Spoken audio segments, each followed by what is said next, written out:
বীরভূমের পাথর ব্যবসায়ী টুলু মণ্ডল এখনো ধরাছোঁয়ার বাইরে। এদিকে টাকা উদ্ধারের ঘটনায় পুলিশের জালে ধরা পড়ল তার আরও এক ম্যানেজার নঈমুদ্দিন মণ্ডল। মঙ্গলবার মোহাম্মদ বাজার থেকে গ্রেপ্তার করা হয়েছে তাকে।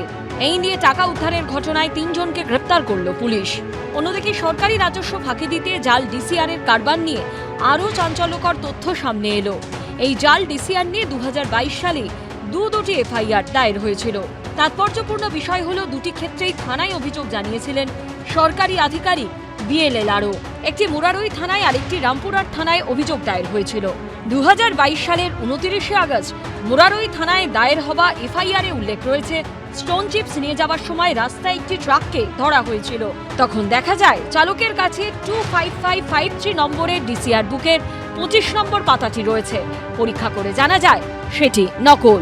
এরপরই চালক ও ট্রাকের মালিকের বিরুদ্ধে থানায় অভিযোগ দায়ের করা হয়। ওই বছর 9 সেপ্টেম্বর রামপুরহাট থানায় দায়ের হওয়া এফআইআরে জানানো হয়েছে রামপুরহাট 1-এর ডিসিআর গেট থেকে স্যাম্পল কালেকশন করা হয়েছিল। সেটা যাচাই করে দেখা যায় রাজস্ব সংগ্রহের জন্য 14টি ডিসিআর সরকারি দপ্তর থেকে ইস্যুই করা হয়নি।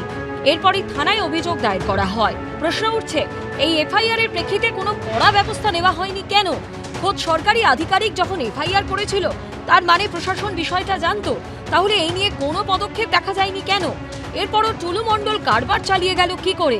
কার বা কাদের মদতে এটা সম্ভব হলো? রামপুরহাট 1-এর এই যে ডিসিআর গেটের সামনে দাঁড়িয়ে রয়েছি, এখানে কিন্তু 2022 সালে যে বিষয় জানা যায় যে প্লেস অফ অকারেন্স দেখানো হচ্ছে এই জায়গা, এখান থেকে হচ্ছে 14টা এরকম ফেক ডিসিআর উদ্ধার হয়। তার পরবর্তীকালে মামলাও হয়। ভাড়া নিয়েছিল কে? টুলু মণ্ডল। কেন হিসাব আমাকে কিছু বলেনি। এইখানে আমাকে তো প্রথমে বলেছিল ওই আমার গাড়ির কিছু অফিসের লোক থাকবে করে, এমনি বলেছিল।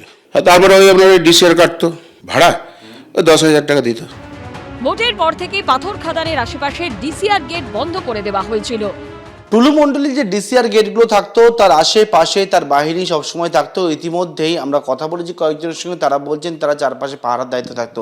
এমনকি ডিসিআর গেটের ভেতরে আমরা রয়েছি, দেখা যাচ্ছে এখানে লেখা রয়েছে বিনা অনুমতিতে প্রবেশ নিষেধ। কিন্তু 4 বছর আগেই যেখানে জাল ডিসিআর নিয়ে পুলিশে এফআইআর দায়ের করা হয়েছিল, সেখানে এতদিন পুলিশ কি করছিল সেই প্রশ্ন থেকেই যাচ্ছে। পার্থপ্রতিম ঘোষের রিপোর্ট, এবিপি আনন্দ। রাজনীতির ময়দানে তাঁর বিরুদ্ধে অভিযোগ বিস্তর। এবার খেলার ময়দানে কথার খেলাপে অভিযুক্ত আমজনতা উন্নয়ন পার্টির বিধায়ক হুমায়ুন কবির। রাজনীতিতে তিনি অনেক সুইং দিয়েছেন। এবার তার বাউন্স মানে চেক বাউন্সে বিপাকে পড়েছে মোহামেডান ক্লাব। মোহামেডান ক্লাব কর্তৃপক্ষের বক্তব্য, বেশ কিছুদিন ধরে ইনভেস্টর সংক্রান্ত সমস্যায় ভুগছিলেন তারা। খেলোয়াড় এবং কর্মীদের প্রাপ্য টাকা বকেয়া ছিল। মোহামেডান ক্লাব কর্তৃপক্ষের দাবি হুমায়ুন কবির 15 থেকে 20 কোটি টাকা দেওয়ার প্রতিশ্রুতি দেন। এরপর 6 জুন হুমায়ুন কবিরকে ক্লাবের প্রেসিডেন্ট করা হয়। 30শে জুলাই হুমায়ুন কবির 50 লক্ষ টাকার 3টি অর্থাৎ 1.5 কোটি টাকার চেক দেন। ক্লাব কর্তাদের অভিযোগ, তারা ব্যাংকে চেক জমা করতে গেলে 3টি চেকই বাউন্স করে। মোহামেডান ক্লাব কর্তৃপক্ষের আরও অভিযোগ, বুধবার অর্থাৎ 5ই আগস্টের মধ্যে অন্তত অর্ধেক টাকা মিটিয়ে দেওয়ার প্রতিশ্রুতি দেন হুমায়ুন, কিন্তু এখনও তাদের হাতে কোনো টাকাই আসেনি। এই প্রেক্ষাপটে আম জনতা উন্নয়ন পার্টির বিধায়ককে আইন নোটিশ পাঠিয়েছে মোহামেডান ক্লাব। সেই সঙ্গে 10ই আগস্টের ডেডলাইন বেঁধে দেওয়া হয়েছে। তার মধ্যে টাকা না দিলে তার বিরুদ্ধে ব্যবস্থা নেওয়া হবে বলে জানানো হয়েছে। যদিও হুমায়ুন কবিরের দাবি, তিনি কখনোই 15 থেকে 20 কোটি টাকা দেওয়ার কথা বলেননি। আর তিনি যে তারিখে চেক জমা করতে বলেছিলেন, ক্লাব কর্তৃপক্ষ তার আগেই চেক জমা করেন। সেই কারণেই সমস্যা হয়েছে। এবার ক্লাবের আইনি নোটিশের প্রেক্ষিতে পাল্টা বৈঠক ডাকার হুঁশিয়ারি দিয়েছেন তিনি। আমি 9 তারিখে ক্লাবে যাব, মিটিং ডাকবো।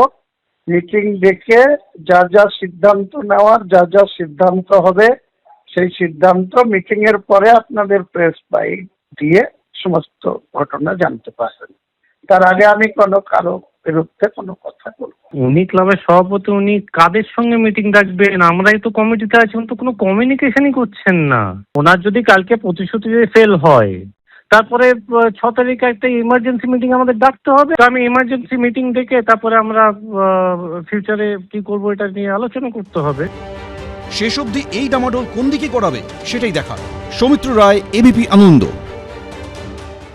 এবিপি আনন্দ, এগিয়ে থাকে, এগিয়ে রাখে।